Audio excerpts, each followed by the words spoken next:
The CIA wielded its hand in Chile in 1973. And later on, even while the Senate struggled to figure out exactly what that hand was doing, the ever-active CIA was pushing a strong arm in Angola. And then the CIA's favorite success story came to an end.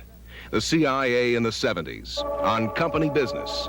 The last in our three-part series featuring the award-winning documentary On Company Business, right now on Alternative Views.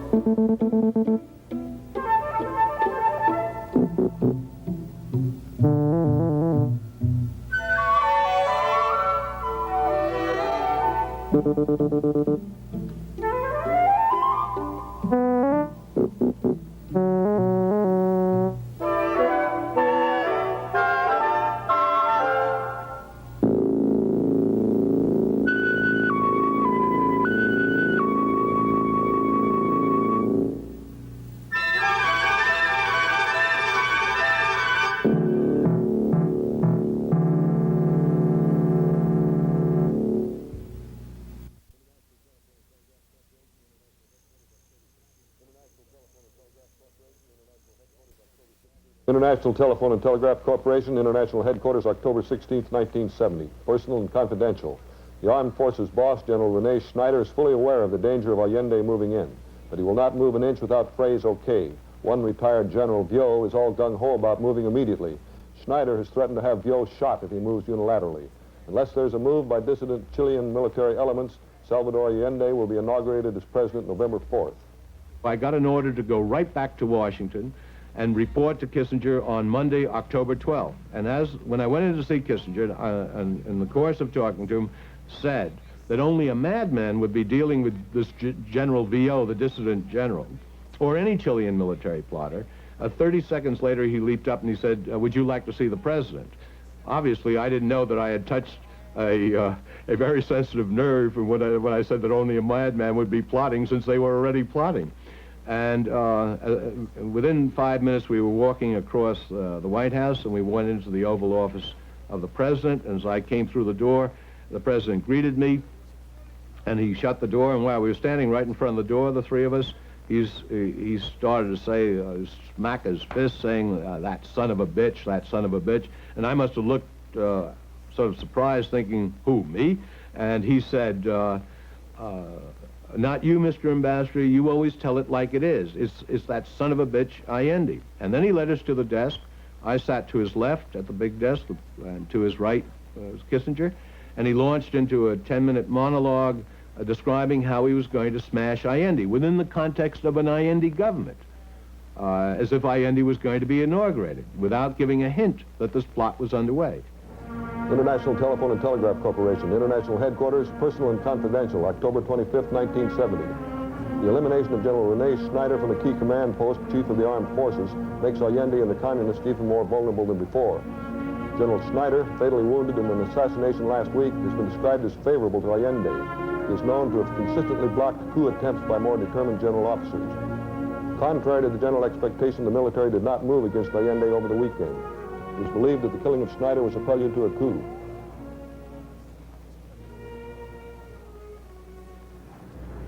The words that have been read to you are... I believe it should be suggested that the Chile situation warrants high priority by the entire administration, and that everything should be done quietly but effectively to see that Allende does not get through the crucial next 6 months. What else could those words mean? Well, of course, he'd already been president, you know. He's elected by this time. Right. Now you were worried about the next 6 months, whether he'd get through the next 6 months. Because of the economic situation in Chile was getting critical. And it would have gotten a lot more critical if these recommendations had all been carried through, wouldn't it?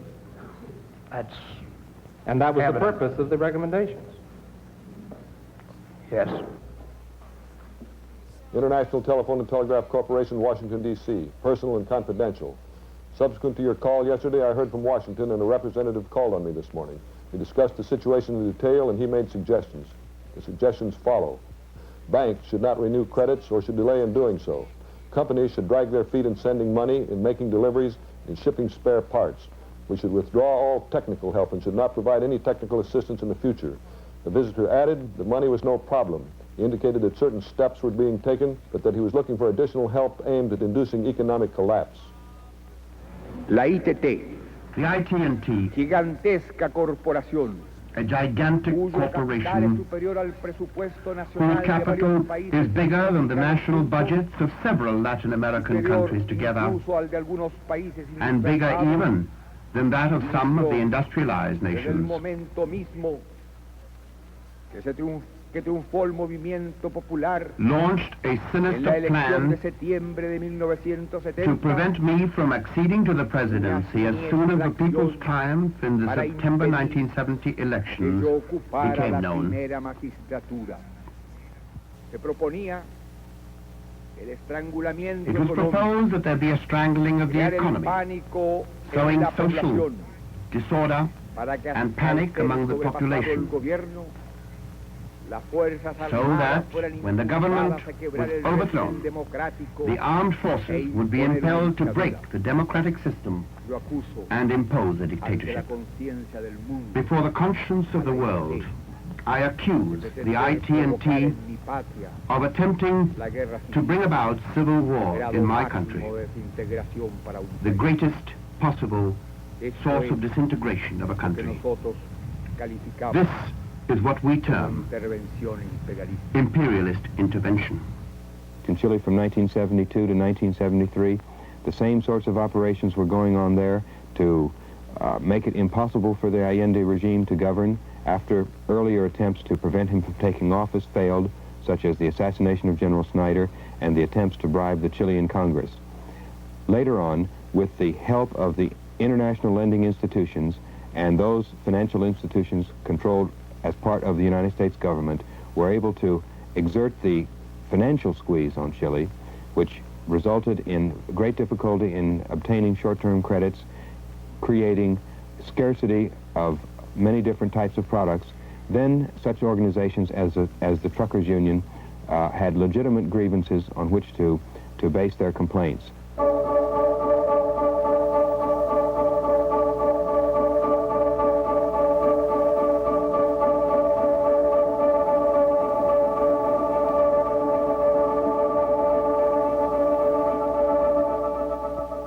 The CIA, by financing the truck drivers and the shopkeepers and the other organizations, which professionals, for example, who organized against the Allende regime, were able to create the conditions and the appearances of chaos and disorganization which will always appeal to right-wing, discipline-minded military leaders who will intervene and justify their intervention on the restoration of national order, of the restoration of national dignity, and the obtention of peace.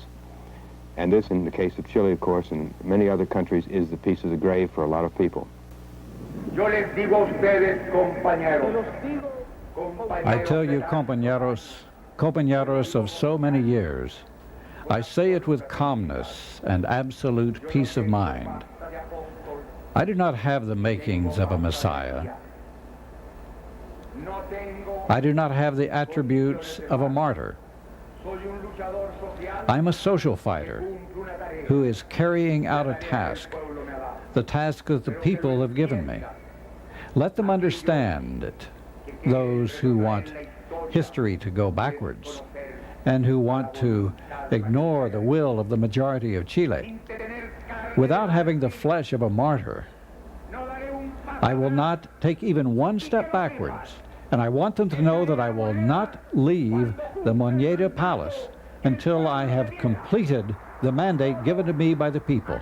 It is only by riddling me with bullets that they can stop me from my determination to carry out the program of the people. La última vez que hablé con Salvador fue el domingo 9 y el golpe fue el martes 11. Salvador me explicó que la situación se había producido por resistencia de los partidos de la oposición, digamos, de los partidos de la oligarquía, los partidos de la derecha, y que él pensaba que esta situación podría mejorar si el pueblo definía la situación, que se refería esencialmente a las industrias intervenidas, que él iba a llamar a un plebiscito. y que el día martes iba a decir un discurso anunciando que se iba a efectuar este plebiscito para que por votación popular se definiera esta situación. The day before the coup, Orlando had a meeting with Allende. He came back home around 2 a.m.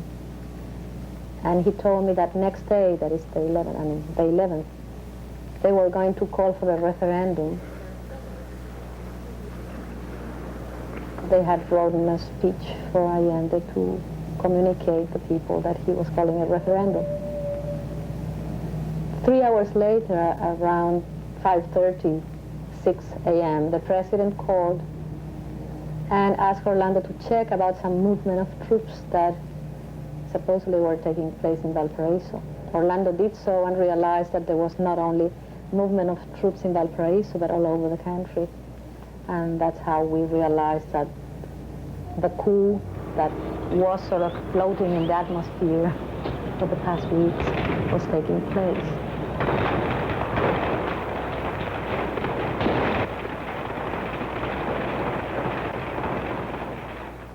En La Moneda, Salvador, en conversaciones que lo llamaban por teléfono los militares, diciéndole que se rindiera, Salvador sostuvo hasta el último momento que él no se rendiría nunca.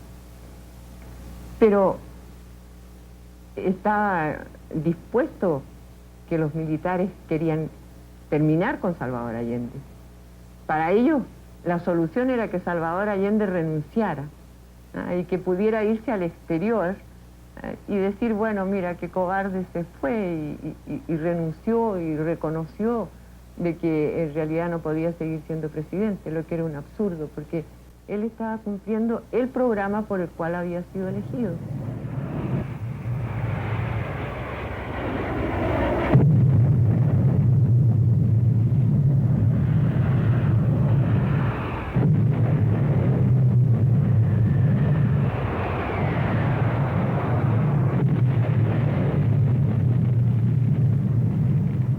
Salvador sabía que la única forma era realmente recuperar nuestra riqueza y estaba dispuesto a morir, a mantenerse en La Moneda, a resistir si ellos pretendían matarlo. Y tal era la intención desde el momento que ustedes han visto fotografías de La Moneda cuando está bombardeada, cómo ardió La Moneda.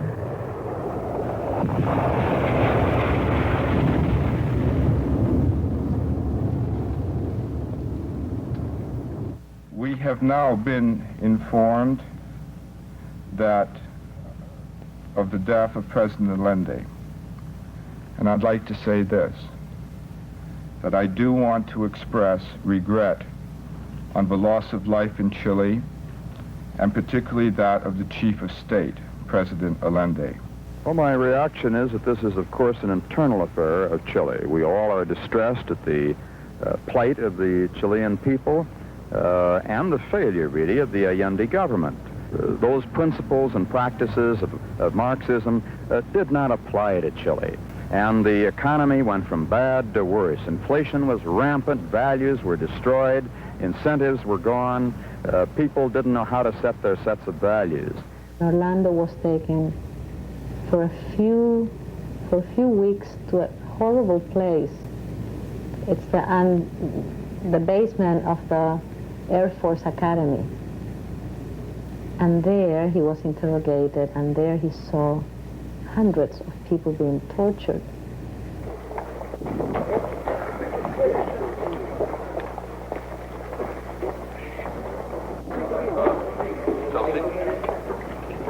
La gente oye hablar de lo que fue el fascismo, lo que hicieron los nazis, y se imagina que esto ha terminado, que no puede existir este sistema. Y aquí vemos que ha brotado de nuevo en Latinoamérica, porque no es solo en Chile, también la crueldad y la violencia y las torturas se aplican en Brasil, en Uruguay, en Bolivia. Es decir, hay una opresión a estos países que son países que les están proporcionando riqueza a todas estas grandes empresas y que los tienen sometidos, pero que están reaccionando porque cada día crece la resistencia. Yo estoy convencida de que el momento de liberación para Latinoamérica va a llegar. Puede ser que demore un poco, pero va a llegar, porque un pueblo se agota, la paciencia tiene un límite y la miseria no puede seguir en esa forma. Is it conceivable that, for instance, some countries in Latin America, and take the example of the coup in Chile, that the interests of Chileans at some point might conflict with the interests of the United States? And then what would be a viable United States policy vis-a-vis that country? For example, are the people in Chile better off now than they were under Allende? We'll really know most about that when we finally have elections in Chile, and when will that be? We don't really know. What you've done is pose the dilemma that people who are in clandestine operations must face many times during their life. Sometimes these practitioners have problems of personal ethics and morality. Am I doing something that's not really good for the people? Furthermore, I've noted in intelligence operations that usually we've gotten into trouble when we've tried to help people who didn't really want to be helped very much. What it boils down to is it really something in our national interest that must be done? In the past, in the atmosphere of the Cold War, and even in the 60s, the American public, without question, felt that their presidents should go ahead and be firm on things like this and be sure that our interests around the world were stoutly defended. That's beginning to change to some degree. But I'm afraid it all goes back to that Oval Office in the White House and the kind of decisions that are made there, the perceptions that are made there. Otherwise, an intelligence organization or a practitioner of intelligence finds himself in the position of, I don't like this. It really shouldn't be done. My personal opinion is that it's wrong. What do you do then? Do you resign in protest?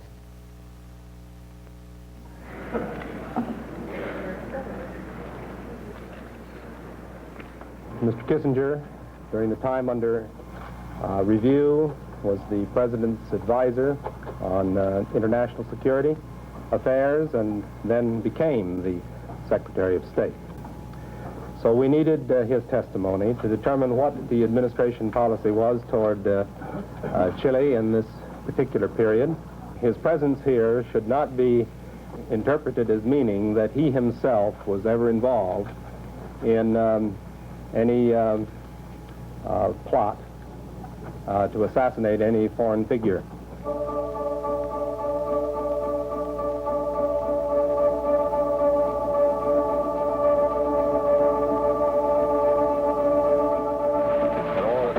Personal reaction, Mr. Helms, to the events of today? If I am my attorney, I've been instructed to say nothing to you or to anybody else. I'm being as polite as I can about it. This is what he's told me to do. Yes, sir. As long as the matter is in the court, I'm saying nothing.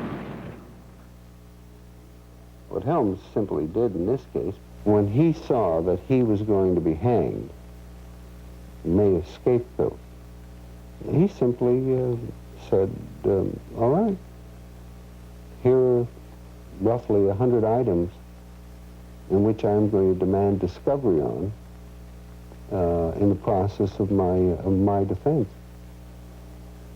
And if one read down through the list, it was quite obvious that he was not going to hang alone. Kissinger would hang with him, Rusk would hang with him, Ford, Nixon, and all sorts of other people. And therefore, he got off with just a slap on the wrist.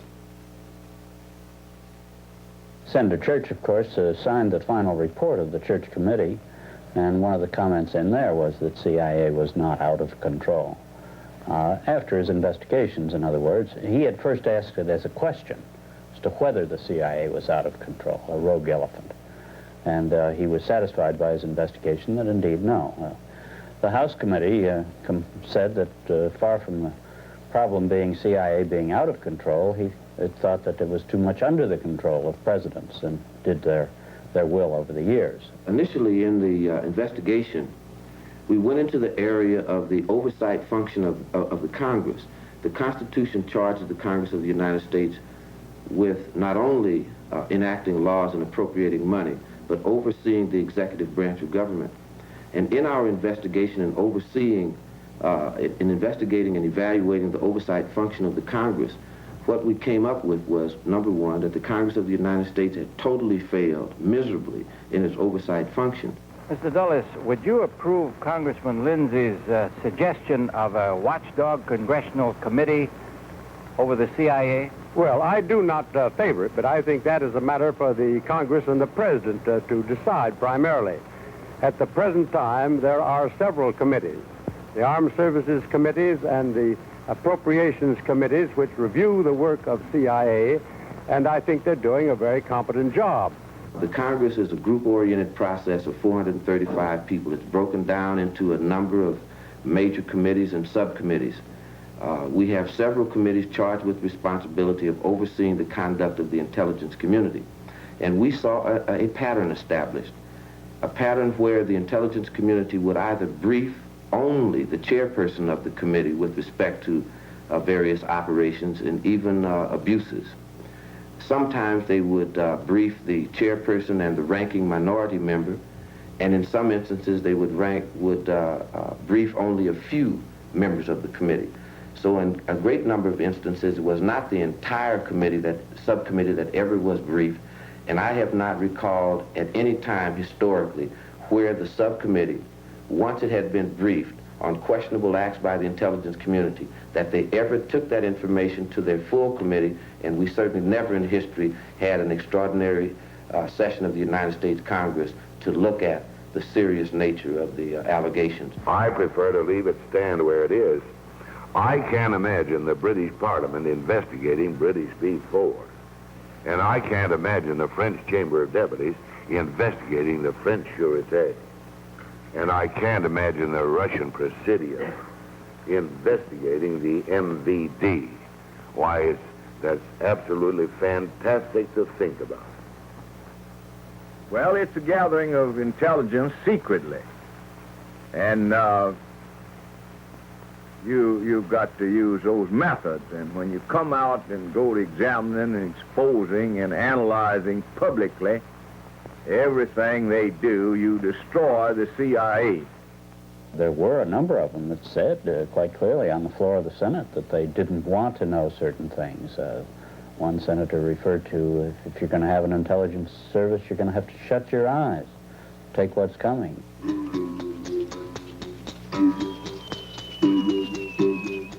3 months after the day that the last helicopter left the embassy rooftop in Saigon, the CIA flew its first plane load of arms to Angola, starting another Third World conflict where the enemy selected by the CIA, no one has attacked us, but we've selected an enemy, is supposedly a threatening communist force, supposedly a Soviet effort to take over part of Africa, and we were marching in there to stop them. January 15, 1975, the three Angolan liberation movements got together under the supervision of the Portuguese and agreed to peaceful competition for elections to run the country. Secretary Kissinger's reaction was to say, get me an options paper on what we can do there. Colby came back and ordered the CIA Africa Division Chief to write up an options paper in a half a day's time. 2 days after that, the first plane flew to Angola with the arms.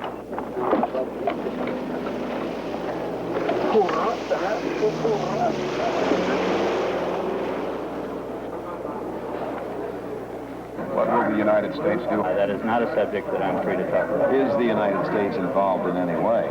That is not a subject that I'm free to talk about. Can you deny the report that the CIA has been funneling money into Angola? I'm just not going to talk about that subject. When will the American people find out exactly what is happening over there? I don't know. They wanted to know were any Americans involved in the conflict, and were we sending any arms in despite our denials, and were we involved with South Africa, and were we recruiting the mercenaries who were showing up there? And so then you started recruiting this for the CIA, or were you just working on contract? No, I'm working for FNLA. The FNLA is receiving their money from the CIA. We had four, it's common knowledge. I'm not blowing smoke on the CIA. I support the CIA and their activities. We had well, I can name 24 CIA paramilitary specialists who were inside Angola training and advising and helping to prepare battle plans and installing communications equipment and helping to run the war.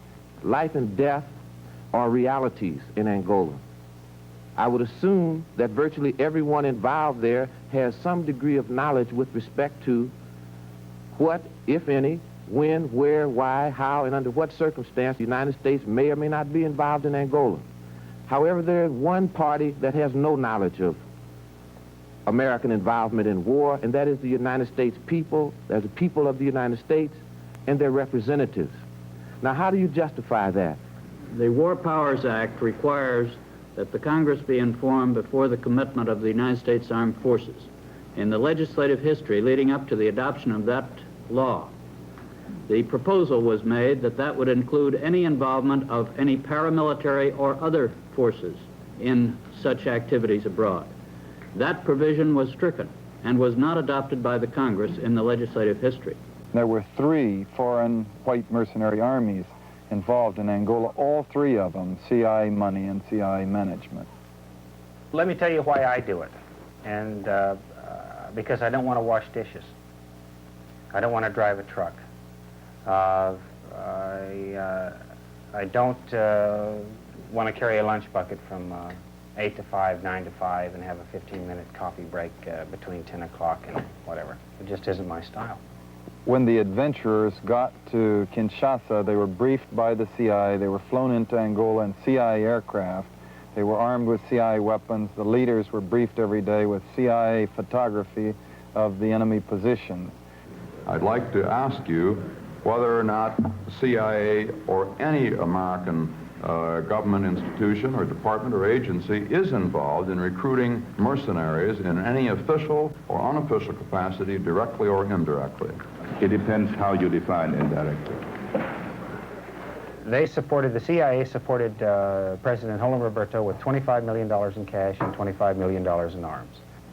Why would the President and Dr. Kissinger want to go into Angola? I think basically 2 reasons. Number one, the old Cold War rationale of stemming the Soviet tide wherever that occurs, even though that goes contrary to the entire history of the African continent, just as indeed our entry in Vietnam went contrary to the history of Southeast Asia. Number 2, President Mobutu of Zaire has been a supporter of Dr. Kissinger's policies, of U.S. policy. He's assisted our policy in other areas of the world, not just in Africa, but in the Mideast. And his relative, Holden Roberto, is the faction that we're backing in Angola. I toured the northern battlefront with Holden Roberto in a Volkswagen bus. We went down to the Barra do Dande, where a battle had just been fought, the Sasalimba Road Junction, where we could stand in front of this marker that showed how many kilometers it was to Luanda.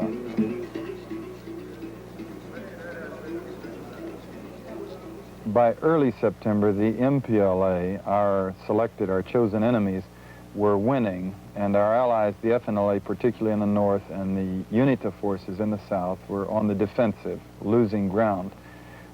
Our solution was to fly in 2 battalions of Zairian paracommandos and C-130 aircraft into the conflict, complete with light armor and light artillery.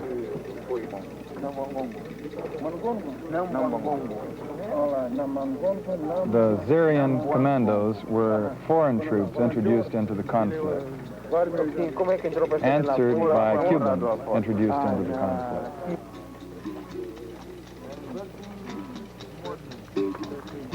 When the Cubans went in, Fidel Castro went on television in Havana and spoke at length of why they had to go in. And he had his ambassador give a speech at the UN General Assembly announcing Cuba's intentions and needs, the reasons they felt it was necessary to go into Angola. The United States was the only major party involved that was lying about what it was doing.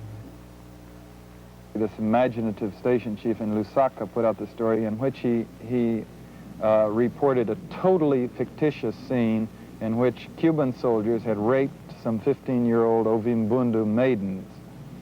And this was the perfect touch. Pure nonsense. very much contradictory of what the Cubans were doing and the way they were conducting themselves in Angola, but the right flavor the CIA would like to play with. And then he kept that going for 3 months. He had these same Cuban soldiers captured in a battle. He had them put on trial before a tribunal of these same women who had been raped, and then eventually executed, with photographs, mind you, of the trial and photographs of the execution of these young women who had been raped, killing the Cubans who had raped them. Would you consider the Soviets' involvement in Angola serious, or the Cubans? I think they are very serious about their involvement there. Is it serious? Would you elaborate on that point, Mr. Kellner? I think the quantity of their assistance indicates that they are very serious about their involvement there. Is the Soviet and Cuban involvement serious enough to warrant some kind of United States aid? I think I'd leave that to the Secretary of State and the President to tell.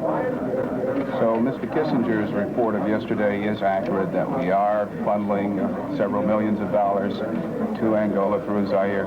I don't know what Mr. Kissinger said specifically, but I have always found Mr. Kissinger to be very accurate. Is the 25 million or 50 million figure accurate? That is not a subject I'm going to talk about. In the South, where the Cubans and the MPLA had the initiative, UNITA was losing. They were almost helpless, so they brought in the South Africans. They being Savimbi, but also the CIA coordinating with South Africa and encouraging them to come into the conflict, which they did.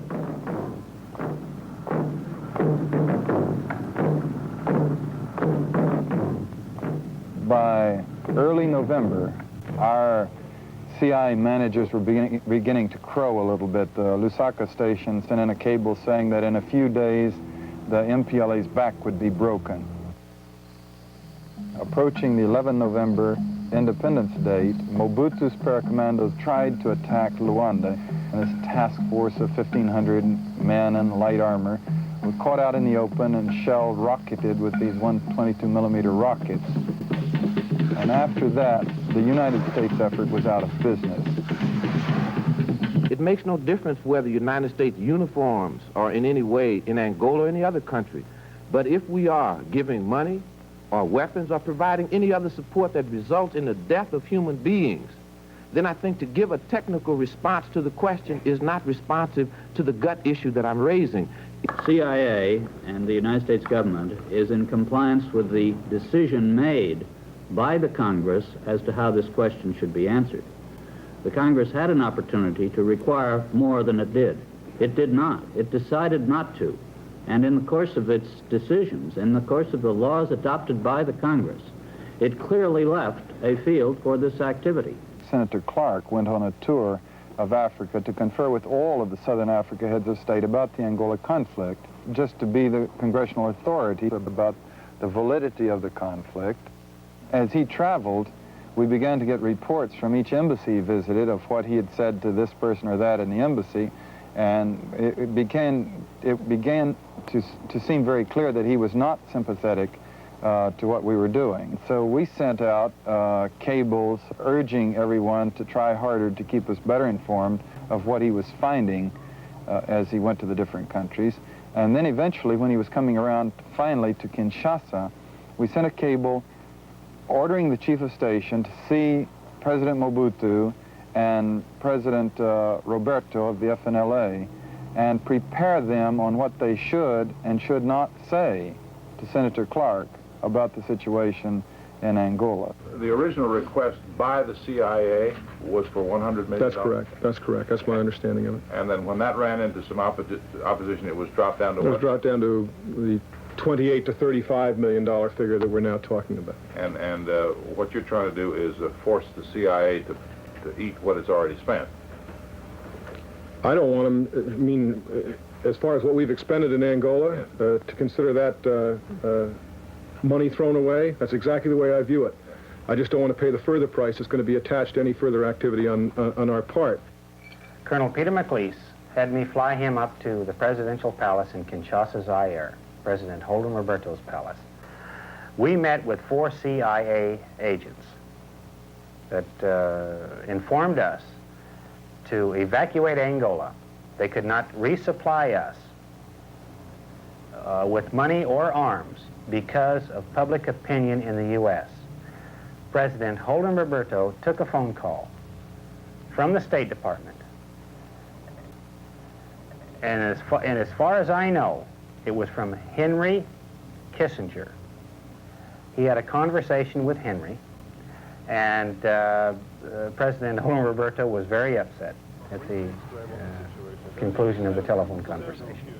Could you come tomorrow morning? Could you just explain briefly, sir, what the situation is? Just very briefly. Just 1 minute, sir. Could you just tell us in 1 minute? Let us make it tomorrow morning, okay? President Holden Roberto asked us if we would try to hold out without any support as long as we could. We told him we would. And that's the reason El Salvador turned into an Alamo.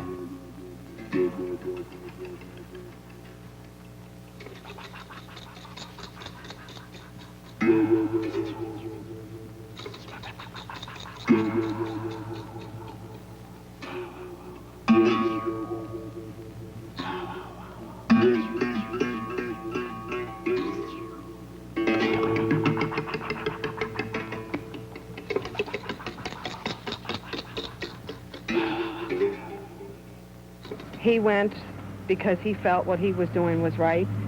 He thought it would take care of our financial problems. You didn't want him to go, did you? Something like this might happen? I knew that it was going to be dangerous, but I had no idea this would be the result.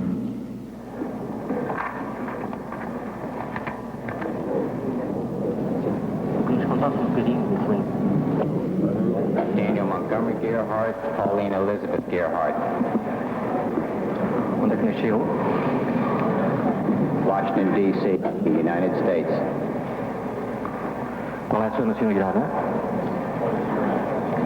American.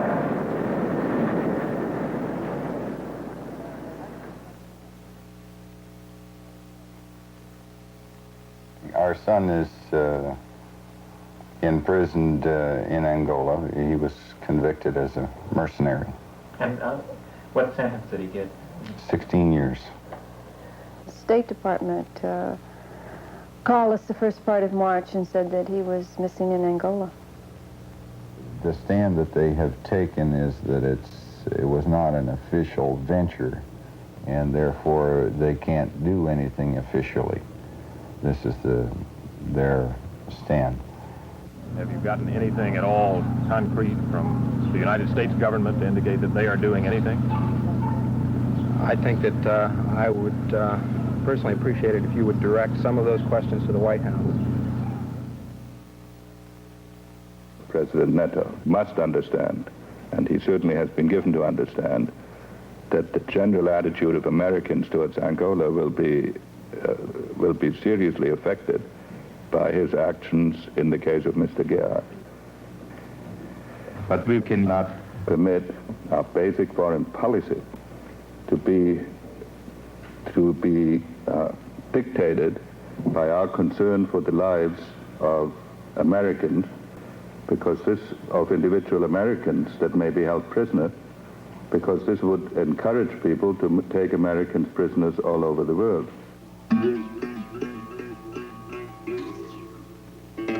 You think, for instance, when you were recruiting people in conjunction with the CIA for Angola, that this decision was made by the U.S. government, and they just didn't back you up? The decision was certainly made a hell of a lot higher up than I was. Do you feel like you understand what was going on over there? No, not really. I mean, I hadn't really paid much attention to what was going on in Angola. Yeah, we didn't pay too much attention to it until we realized our son was over there. I'm sure that this is true of many people.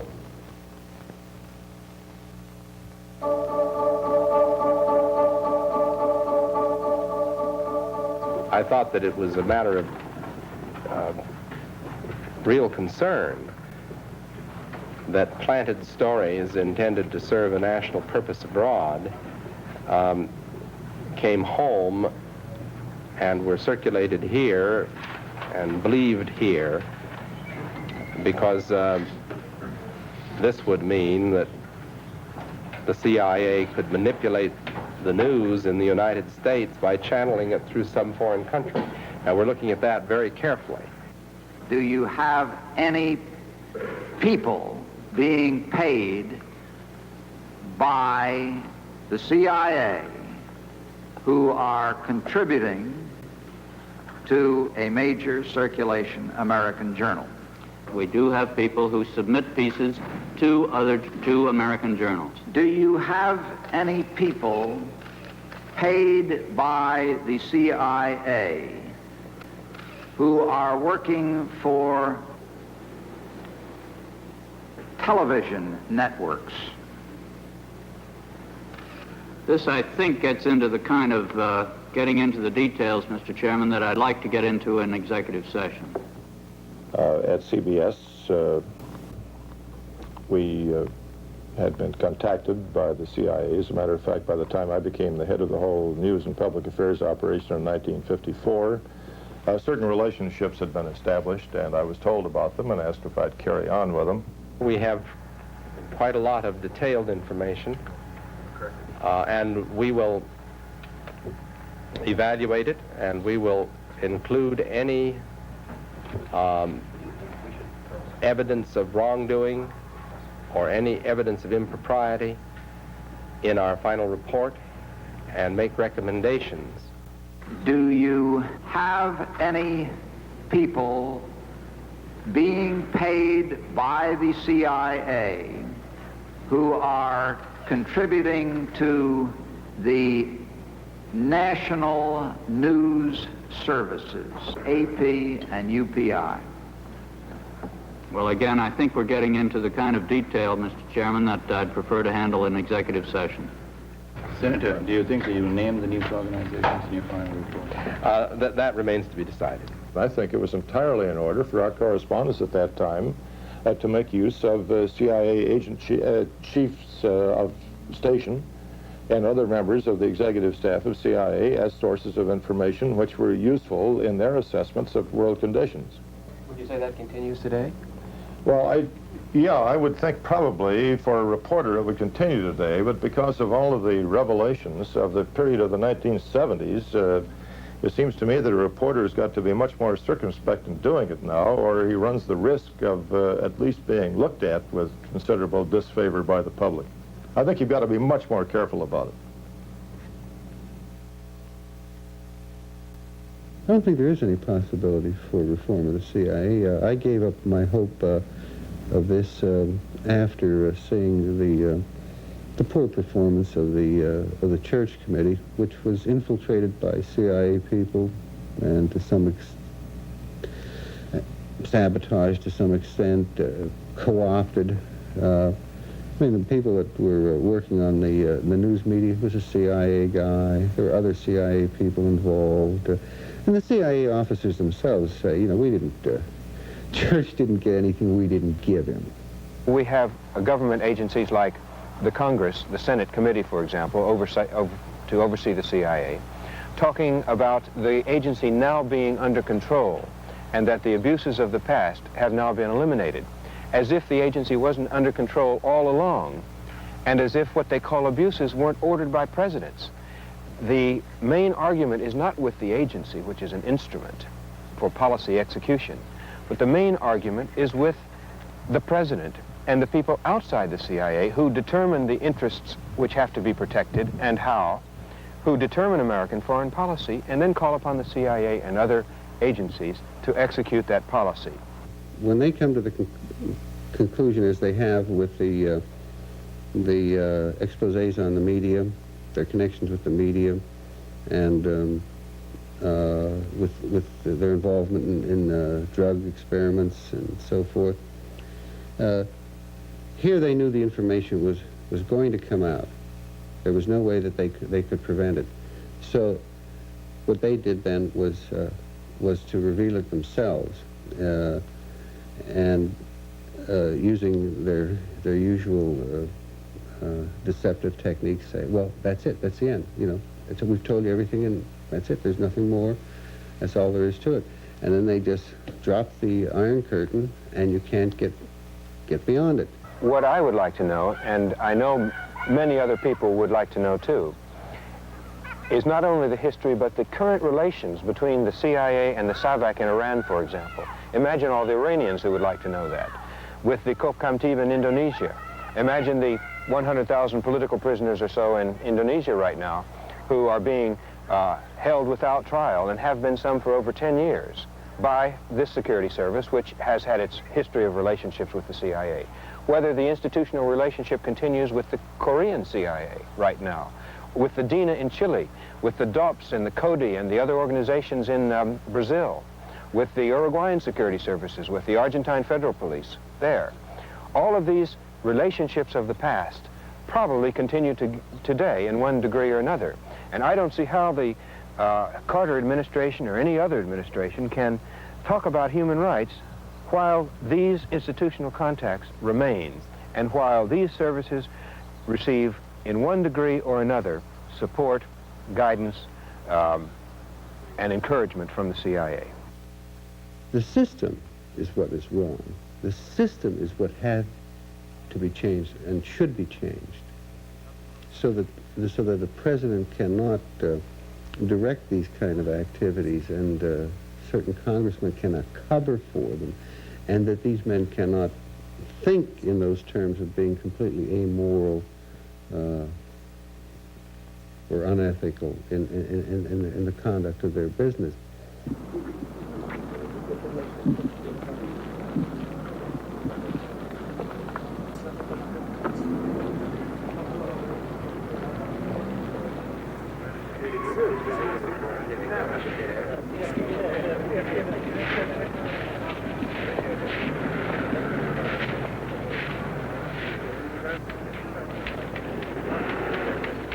I don't know who pulled the trigger on the pistol that killed Richard Welch.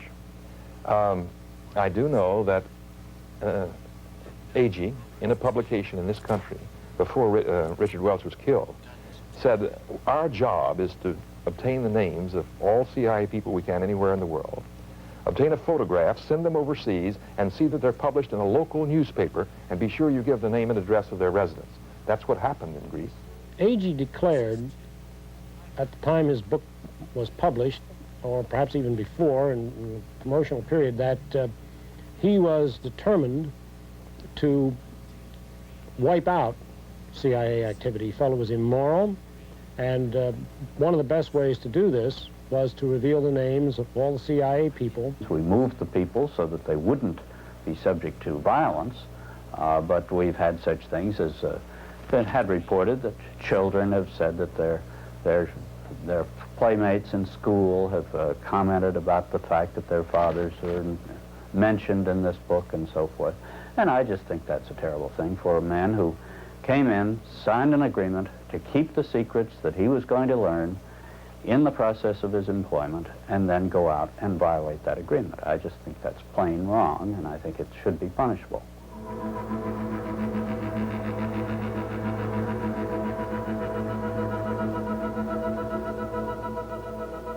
In the last 3, 4, 5 years, the world has learned a lot more than it ever knew before on what the actual operations were, and more people have come to oppose the secret intervention and the secret subversion of the institutions in other countries, particularly the people who live in those countries. Now, I happen to be on the side of the people who want to see those operations stopped. And as long as the government, our government, the United States, will not stop the operations, then I think that those interested individuals can do whatever they can to try to thwart these efforts at secret penetration abroad. It's my personal conviction that Mr. Agee is working for someone else. But you don't care to say who? I can't. Mr. Agee represents a small segment of the American intelligence organizations dedicated to the idea of telling everything they can. I call them the kiss and tell boys. I belong to that part that said I signed a secrecy oath, and as much as I'd like to come out with some things, I'm going to honor that secrecy oath. The fact is, I never knew Welch in the CIA. I never knew Phillips either. I never worked with either one of them.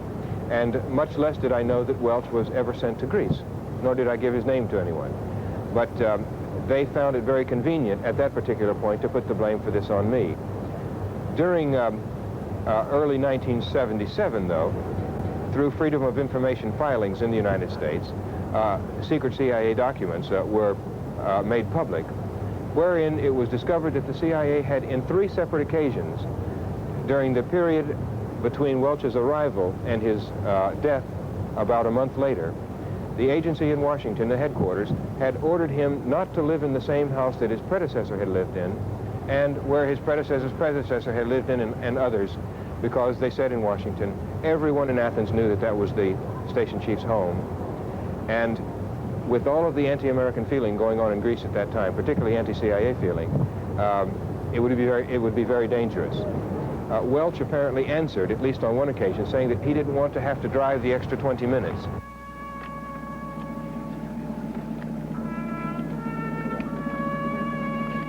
He wasn't killed because his name was Richard Welch. He wasn't even killed simply because he was American, or an American government official, or an American embassy officer. He was killed because of the things that people know that the CIA has been doing in Greece for the last 30 years. And that has been to destabilize every effort of the people to organize themselves for change, to install some form of socialism or another. Not a radical form of socialism necessarily, not communism, simply in order to put in a government of more progressive forces than the conservatives, which the Americans were backing for so long.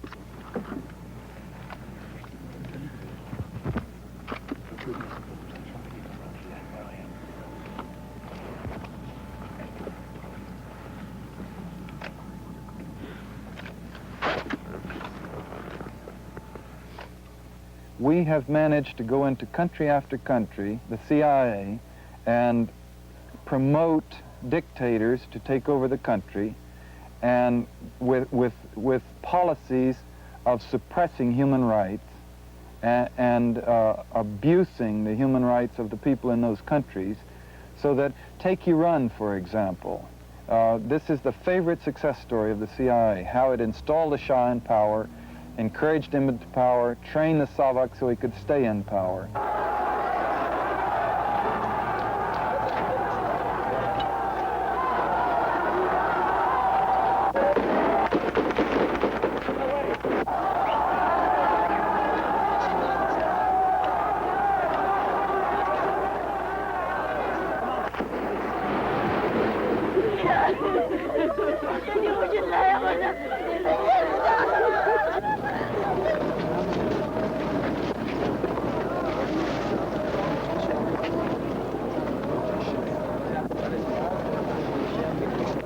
I think that certainly the United States has been better off with the Shah in command of Iran these last 20-odd years.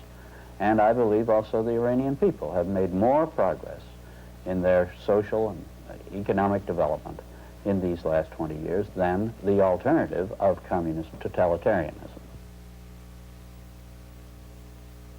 The whole effort of the United States was to keep the Shah in power. The Shah was a steadfast friend of the United States through thick and thin. We told him what to do, we told him how to do it. And there was not any preoccupation with the people of Iran. There was almost a naive trust of the propaganda coming out of Iran, that the people were firmly behind the Shah. The adulation was spontaneous and all pervasive, which was not true.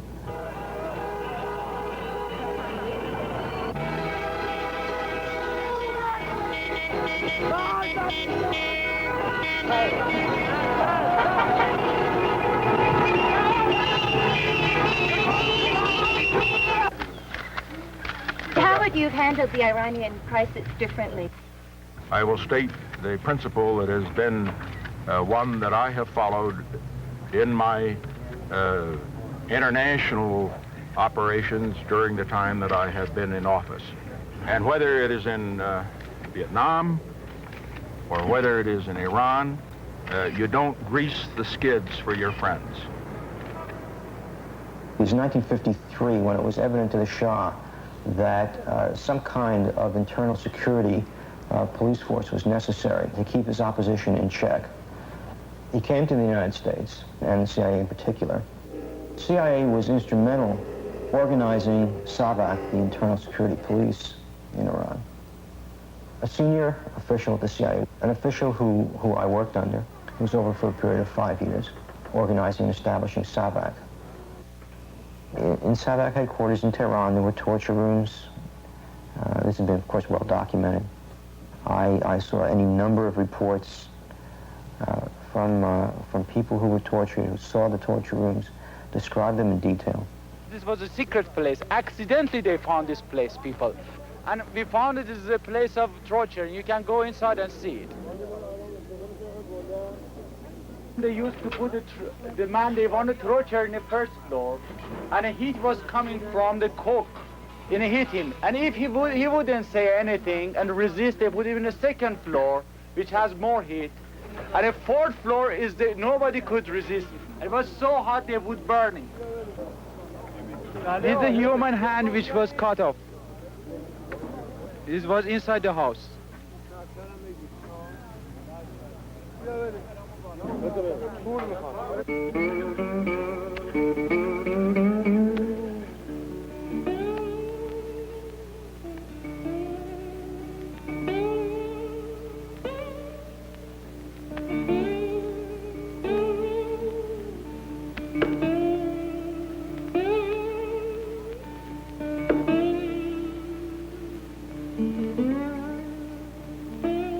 The SAVAK's policies towards its own people are now pretty well documented, and the rage and bitter anger that's being expressed there towards the United States is a result of the fact that the people are quite aware that the SAVAK and the Shah were CIA products.